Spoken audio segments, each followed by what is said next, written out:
But sir, what about... What do you want? Aren't you gonna give us homework?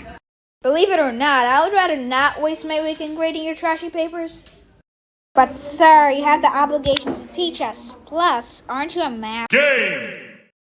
Anyone else?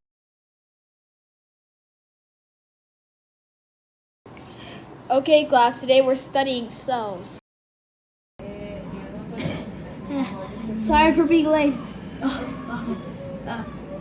Okay, so there are two types of cells: prokaryotic and eukaryotic. Hey, quick pause. It's me, Wither. I'm gonna be having to voice Warden for the rest of the animation because he is not going to be available to give me the rest of the voice lines. So yeah, sorry for interrupting. Goodbye. Prokaryotic cells are much smaller than the eukaryotic cells. They don't have a nucleus, and they are always unicellular. The prokaryotic cells evolved into eukaryotic cells. They are usually bacteria and archaea. Eukaryotic cells are much bigger than the prokaryotic cells. They can be unicellular or multicellular organisms. They have a nucleus. They are mostly plants, animal, and fungi cells. Hey, Professor Wither, are your forehead and hairline friends? Because they go way back. Shut up, fish boy. Shut your mouth. Do you want the shock? Boo-hoo, what's a little controller gonna do to me? What? Wait, is this a shock?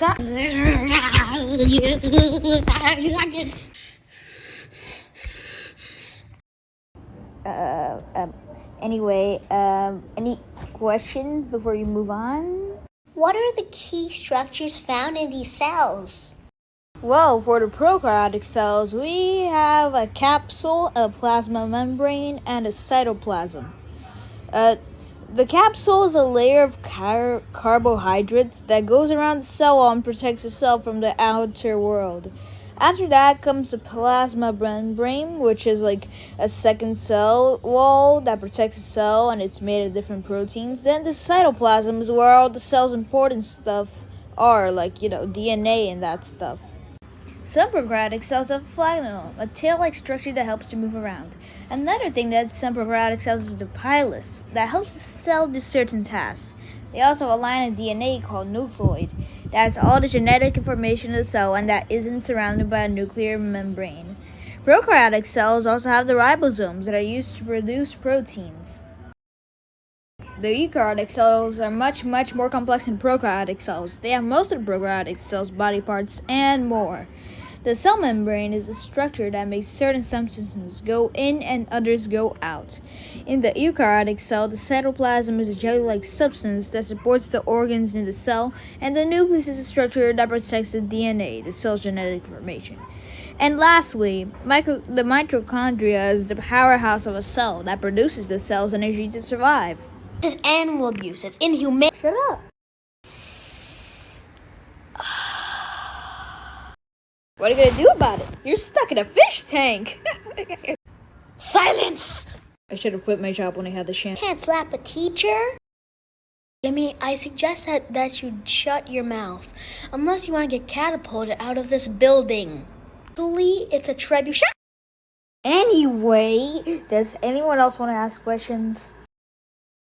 No, sir. We understand everything perfectly. Some example of the living beings that have these cells are animals, fungi, plants, etc.